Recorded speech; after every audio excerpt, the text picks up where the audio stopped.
नमस्कार विप्रवरों। एक मैदान में एक चरवाहा गाय चराया करता था। उसी मैदान में एक भयानक विषैला सांप रहता था।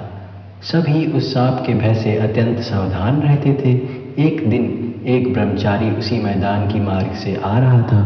चरवाहे ने दौड़कर कहा, हे महाशय, उस तरफ मत जाइए, उधर एक भयानक विषैला सांप रहता है।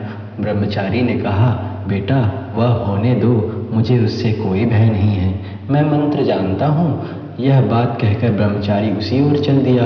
भय से कोई भी चरवाहा उसके संग न गया। इधर वही सांप फन उठाकर दौड़ता हुआ ब्रह्मचारी की ओर आने लगा, किंतु निकट आते ब्रह्मचारी ने ज्यों ही उसके ऊपर एक मंत्र पढ़ा, त्यों ही वह सांप केंचुए की भांति पैरों के पास गिर पड़ा। ब्रह्मचारी ने कहा, ओ रे, तू क्यों दूसरों की हिंसा करता हुआ घूम रहा है? आ, तुझे एक मंत्र देता हूँ। इस मंत्र के जपने पर तेरी भगवान पर भक्ति होगी, भगवान लाभ होगा और हिंसा प्रवृत्ति नहीं रहेगी। यह कहकर उसने सांप को मंत्र दे दिया। सांप ने मंत्र पाकर गुरु को प्रणाम करके पूछा, ठाकुर, साधना कैसे करूं, बताइए।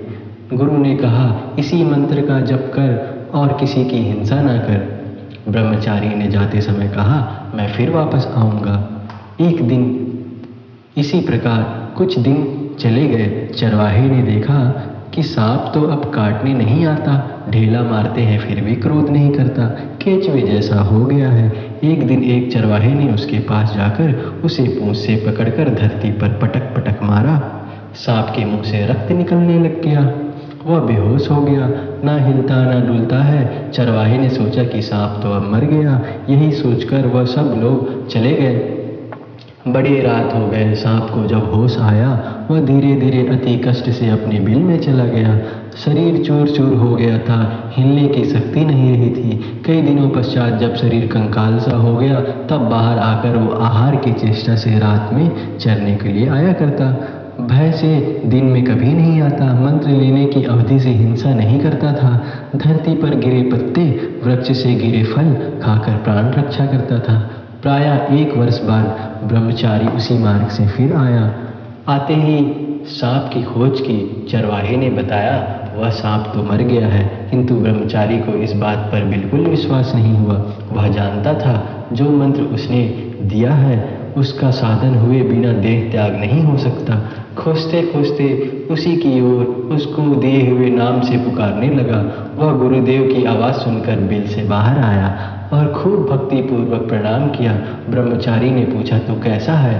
वह बोला, मैं बहुत अच्छा हूँ। ब्रह्मचारी ने पूछा, तू इतना दुर्बल कैसे हो गया? सांप बोला, ठाकुर, आपने आदेश दिया था किसी की हिंसा मत करना, तभी तो पत्ते फल खाता हूँ, इसलिए लगता है दुर्बल हो गया हूँ।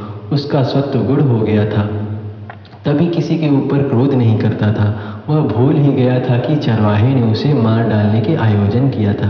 ब्रह्मचारी ने कहा, केवल ना खाने के कारण ऐसी अवस्था नहीं होती, अवश्य और कोई कारण है, सोच कर देखो। सांप को याद आया कि चरवाहे ने घुमेटियाँ दी थीं, वो तो अनजान है, मेरे मन की क्या अवस्था है वे नहीं जानते। मैं जो किसी को भी काटूंगा नहीं या किसी प्रकार उसे कैसे बताऊं? ब्रह्मचारी ने कहा, छी, तू तो इतना मूर्ख है कि अपनी रक्षा भी नहीं जानता। मैंने डंक मारने को ही मना किया था, फुत्कारने के लिए नहीं। फुत्कार करके उन्हें भय क्यों नहीं दिखाया? दुष्ट लोगों के निकट फुत्कार करके भय दिखाना चाहिए, ताकि फिर हानि ना करें। उनके ऊपर विष नहीं फेंकते, अनिष्ट नहीं करते।